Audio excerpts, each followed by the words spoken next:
குண்டர் சட்டத்தோட இந்த புதிய இணைப்புல வேறு சில பிரிவு குற்றங்களையும் அதுல உள்ளடக்குறாங்க. அதாவது போதை மருந்து குற்றவாளிகள், வன விதிமுறைகளை மீறி குற்றம் புரிபவர்கள், ரவுடிகள், போக்குவரத்து விதிகளை ஒழுங்கற்று மீறுபவர்கள், மணல் கடத்தல் மாஃபியாக்கள், குடிசைகளை ஆக்கிரமிப்பவர்கள், அப்புறம் திருட்டு வீடியோ சட்டம், இதெல்லாமே இதுல உள்ளடங்கும் அப்படின்னு சொல்றாங்க. இந்த லிஸ்ட்டை பார்க்கும்போது உங்களுக்கு எழக்கூடிய கருத்து என்ன? இது ஒரு 10 பொதுவாக எல்லாத்தையும் சேர்த்த மாதிரி இருக்குது. மணல் கொள்ளைங்கிறது ஒரு பெரிய கிரைமு. அதை விட போக்குவரத்து விதிகளை மீறுறவங்கள ஒரு கிரீன் லைட்டை மீறிட்டு போயிட்டாரு, லைட் போனீங்கன்னா அவரை பிடிச்சி நீங்கள் குண்டாசில் 1 வருஷம் நான் போடுறேன்னு சொல்கிறதெல்லாம் என்ன சரின்னு. இதெல்லாம் சமூகத்தில் ஒரு சமூகம் தனக்குத்தானே பின்பற்றக்கூடிய சில சமூக ஒழுங்குகள் இந்த சமூகத்தில் உருவாக்கப்படணும். இப்போ சமூக ஒழுங்குகள் இல்லாத ஒரு சமூகத்தை தான் நம்ம இது வழியாக வச்சுட்டு இருக்கிறோம். குற்றங்கள் எங்கெங்கே வாய்ப்பு கிடைக்குதோ அதெல்லாம் குற்றம் செய்வதற்கான வாய்ப்புகளை தேடிக்கொண்டு இருக்கின்ற ஒரு சமூகம். அதான் இந்த சமூகத்துடைய. அப்போ அந்த சமூகத்தில் இப்படிப்பட்ட ஒரு சட்டங்கள், கடுமையான சட்டங்கள் வருகிற போது இதனால் பாதிக்கப்படுகிறவர்கள் யாருன்னு பார்த்தீங்கன்னா சமூகத்தில் அடித்தளத்தில் இருக்கிற மக்கள் தான் பாதிக்கப்படுறாங்க. மேல்நிலையில் இருக்கிறவங்க எவ்வளோ பெரிய குற்றங்கள் செய்தாலும் அவர்கள் இந்த சட்டங்கள்லாம் பாய்வதற்கு அவங்க மேலே வழியே கிடையாது.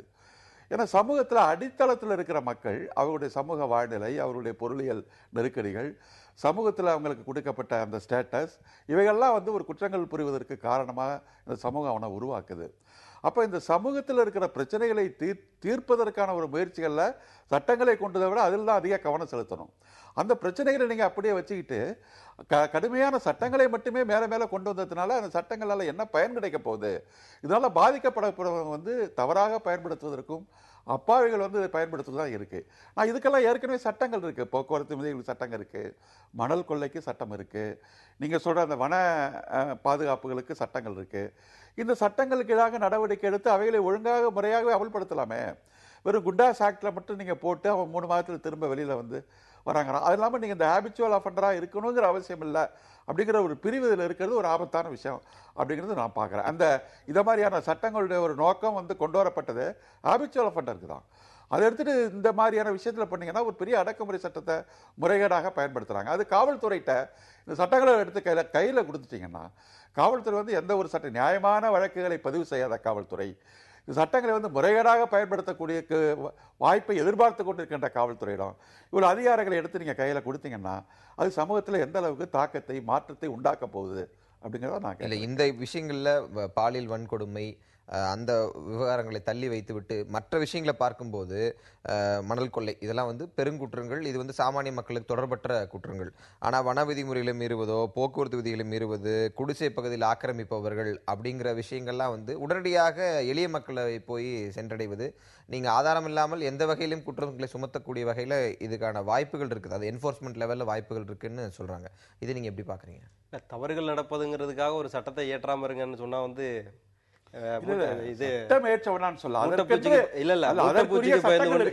மூட்டைப்பூச்சிக்கு பயந்து கொண்டு வீட்டை கொளுத்துவதாக தான் இது அமையும்.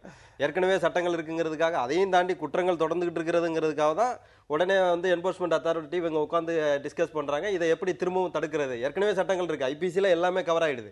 ஆனா இதையும் தாண்டி ஒரு குற்றம் நடக்கிற போது இதை எப்படி தடுக்க முடியுங்கிறது தான் நம்ம ஆராய்ச்சி பண்ணி அதுக்கு பிறகு இது மாதிரி சட்டங்களை கொண்டு வராங்க. இப்ப அண்ணன் சொன்னாங்க மகளிர் இதுக்கு தனியா இது இல்லைன்னு. மகளிர் காவல் நிலையங்கள் நிறைய இருக்கு, மகளிரே போய் வழக்கு தொடுக்கிறாங்க. இன்னைக்கு அண்ணனே சொன்னாங்க துரத்தி ஒரு ஆணை அடித்த, பெங்களூர்ல அடித்தாங்க ஒரு பெண் செஞ்சிருக்காங்கன்னு சொல்லி. அதனால இன்னைக்கு மக்களிடம் விழிப்புணர்வு அதிகமா இருக்கு. விழிப்புணர்வு வார விழாக்களை அரசாங்கம் நடத்திக்கிட்டு தான் இருக்கு தொடர்ந்து. அதை ஒரு ஃபார்மாலிட்டியா தொடர்ந்து செஞ்சுக்கிட்டு தான் இருக்கிறாங்க. மக்களை போய் சேர மாட்டாங்குது. அதுக்காக சட்டங்களை ஏற்றாமல் இருங்க அப்படின்னு சொல்றது தவறான ஒண்ணு. இல்ல, ஒரு வழக்கறிஞர் எனக்கு இந்த கேள்விக்கு பதில் சொல்லுங்க. ஒரு பெண் பாலியல் வன்கொடுமைக்கோ பாலியல் துன்புறுத்தலுக்கோ ஆளாகிறாங்க அப்படின்னா அவர்கள் அந்த விசாரணை ப்ராசஸ் இருக்குல்ல, அது முழுவதும் பெண் காவலர்களால், பெண் நீதிபதிகளால் கொண்டுதான் நடத்தப்படுதா? ஆமா, அப்படிதான் நடத்தப்படுது. பாத்தீங்கன்னா இல்ல கிடையாது. இன் கேமரா ப்ரொசீடிங்ஸ் அதை ஓப்பன் கோர்ட்ல நடத்த மாட்டாங்க. அதை தனியா இதுல தான் வச்சு நடத்துறாங்க. அந்த மாதிரி வழக்குகளை அண்ணனுக்கும் தெரியும். அது ஆனா இதுக்காக நீங்க சட்டத்தை ஏற்றாம இருங்கன்னு சொன்னா, இப்ப பார்சல் ஸ்கூல் ஆக்ட்னு ஒரு ஆக்ட் இருக்கு. இதை 18 வயசுக்கு உள்ள குற்றவாளிகளா இருந்தாங்கன்னா அவங்களுக்கு வேறு விதமான ஐபிசி பொருந்தாது, வேறு விதமான சட்ட நடவடிக்கைகள் இது உருவாக்கியிருக்காங்க இந்திய அரசியலமைப்புல. ஆனா பாத்தீங்கன்னா சென்ற ஆண்டு டெல்லியில நடந்த பேருந்துல நடந்த விபத்துல இதுல வந்து கற்பழிப்புல வந்து பாத்தீங்கன்னா எல்லாமே ஒரு 4-5 குற்றவாளிகள் வந்து பாத்தீங்கன்னா 18 வயசுக்கு உள்ள உள்ளவங்க. அதனால இப்ப மத்திய அரசு என்ன ஒரு பரிசீலனைக்கு வந்திருக்குன்னா, இந்த 18 வயசுங்கிறத வந்து 16 குறைக்கலாமான்னு சொல்லி இப்ப வந்து அரசியல் திருத்தத்தை வந்து பாராளுமன்றத்தில் வைத்திருக்காங்க. அது மாதிரி வந்து நான் 17 வயசுக்குள்ள இருக்கேன், இதுக்குள்ள நான் ஒரு அட்டம்ப்டா பண்ணிக்கலாம்னு நினைச்சிடக்கூடாதுங்கிறதுக்காக தான். அது மாதிரி ஒவ்வொரு குற்றங்களும் நடக்கிற போது இதை தடுப்பதற்கான என்ன வழின்னு ஒரு அரசு ஆராயுது. அப்படி ஆராய்கிற போது தான் இது மாதிரி சட்டங்கள் வருது. அதுக்கு பிறகு செய்யறாங்க. இப்ப நீங்க சொன்னீங்க வந்து போக்குவரத்து விதிகளை மீறுபவர்கள் அப்படின்னு சொல்லிட்டு, சென்ற ஆண்டு கூட நீங்க பார்த்திருப்பீங்க, ஒரு பிரைவேட் கம்பெனியை சேர்ந்த ஒருத்தருடைய பையன் வந்து குடிபோதையில சாலை ஓரத்தில் கடந்த ஒரு பையன் மேல வந்து விட்டு அடிச்சு இதாவது. அது மாதிரி பாத்தீங்கன்னா பைக் ரேஸ் நடத்திக்கிட்டு தான் இருக்காங்க. எவ்வளவோ வந்து சட்டங்கள் தடுத்ததுக்கு பிறகும் கூட பைக் ரேஸ்ல போறதுல என்னன்னா, அவன் பாதிக்கப்படுறது இல்லாம ரோட்ல அப்பாவியாக நடந்து செல்றவங்களையும் பாதிக்கிறாங்க. அதனால வந்து நாங்க எப்படியெல்லாம் வந்து மக்களுக்கு பயன்பட முடியுமோ அதுக்கான சட்டங்களை நாங்க உருவாக்கிட்டு தான் இருக்கோம். அதுக்காக சட்டங்களை உருவாக்காதீங்கன்னு சொல்ல முடியாது. மணல் மாஃபியாக்களும் ஒரே வரிசையில் இந்த சட்டத்துல வர்றாங்க. அது எப்படி கொண்டு வர முடியாது? சரியில்லை. ஏன்னா மணல் மாஃபியா வந்து தடுக்க போன அதிகாரிகளையே காரை ஏற்றி சாகடிக்கிறான். அந்த அளவிற்கு மணல் மாஃபியா இருக்கு. அந்த மணல் மாஃபியாவுக்கு பேக்கிங்ல வந்து இங்க நடக்கிற அரசியலுடைய பேக்கிங் இருக்கு. அரசியல் கட்சிகள், அரசியலுடைய முக்கிய பிரமுகர்கள், இவர்களுடைய பின்னணிகளோட அந்த விஷயங்கள் நடந்துட்டு இருக்கு. இப்போ அதை வந்து கடுமையாக தடுப்பதற்கு நிச்சயமா இல்லாம அது வந்து ஒரு கண்டுகொள்ளப்படாத ஒரு குற்றங்களாக தான் போயிட்டு இருக்கு. நீங்க அதை தடுப்பதற்கு நீங்க கடுமையான சட்டம் கொண்டு வாங்க. அதுதான். ஆனா இப்ப அதுல போய் நீங்க டிராபிக் விதியை மீறுறவங்க, வன விதியை மீறுறவங்க.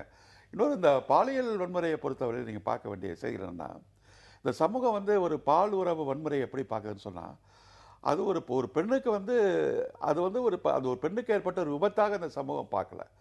அந்த பெண் வந்து தன்னுடைய தூய்மையை இழந்து விட்டால் அவள் போற்றி பாதுகாக்க வேண்டிய ஒரு கற்பு என்கிற ஒரு புனிதம் வந்து கெட்டுப்போச்சு அப்படிங்கிறத அந்த பாலுறவு வன்முறையை சமூகம் பார்க்கறதுனால பல பெண்கள் வந்து தங்களுக்கு ஏற்பட்ட இந்த பாலுறவு வன்முறையை வெளியில சொல்ல முடியாமல் கூட பார்க்குறாங்க. அப்போ சமூகத்தில் இது வந்து ஒரு புனிதம் இல்லை, இது பெண்கள் மீது நடத்தப்பட்ட ஒரு தாக்குதல், இது ஒரு மோசமான ஒரு கொடூரமான ஒடுக்குமுறை அப்படிங்கிற செய்தியை பற்றி மக்கள்கிட்ட எடுத்து சொல்லணும். இப்போ பெண்களை வந்து சம உரிமை படைத்தவங்க, அவங்க வந்து இப்படி வந்து அடிமைப்படுத்தப்பட்ட ஒரு ஜீவன்கள் அல்ல அப்படிங்கிறத பற்றியான ஒரு விழிப்புணர்வு பிரச்சாரங்களை மக்கள்கிட்ட செய்யணும். இப்போ அப்படிப்பட்ட எந்த ஒரு பிரச்சாரங்களும் மக்களுக்கு செய்யலையே. நீங்கள் 2 ஆண்டுகளுக்கு முன்பு கொண்டு வரப்பட்ட குழந்தைகளுடைய அந்த பாதுகாப்பு சட்டத்திலேயே இப்படி ஒரு விழிப்புணர்வு இயக்கம் செய்யணும்னு சட்டத்தில் எழுதி வச்சுக்கிட்டே அதையே நீங்கள் செய்யலையே, எந்த முயற்சிகளும் அதுக்கான எடுக்கலையே. அப்போ நீங்கள் நீங்கள் தோழர் சொல்கிறது எனக்கு ஒரு சின்ன ஒரு சந்தேகம் என்னென்னா, ஒரு குற்றங்கள் வருகிறது, புதிய குற்றங்கள் வருகிறது, அந்த புதிய குற்றங்களுக்காக மற்றொரு புதிய சட்டம் சேர்க்கப்படுகிறதுன்னு சொல்கிறார். இப்போ அந்த வாதத்தை பார்த்தீங்கன்னா, ஏற்கனவே புதிய சட்டங்கள் வந்து கொண்டு இருக்கிறது, அதை மீறி புதிய குற்றங்கள் வந்து கொண்டு இருக்கிறது, அந்த புதிய குற்றங்களை தடுப்பதற்கு சட்டங்கள் வந்து கொண்டு இருக்கிறது. இந்த ப்ராசஸ் தான் போயிட்டு இருக்கே தவிர குற்றங்கள் நின்று போச்சு, தடுக்கப்பட்டதுங்கிறது இல்லையே.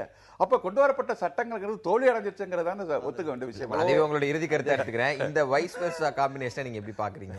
அதாவது வந்து எவ்வளவோ வழக்குகள்ல தண்டனைகள் வழங்கப்பட்டிருக்கு, எல்லாமே வந்து சட்டப்படியாக நடந்திருக்கிறேன்னா அது வந்து அண்ணன் வந்து எடுத்தடுப்புலேயே வந்து எதுவுமே நடக்கல அப்படிங்கிற மாதிரி சொல்ல முடியாது. நடந்ததுனால தான் வந்து இன்னைக்கும் சமூகம் வந்து ஒரு மனிதாபிமான கலாச்சாரத்தில் போயிட்டு இருக்குங்கிறது வந்து மறுக்க முடியாத உண்மைன்னு வச்சுங்களேன்.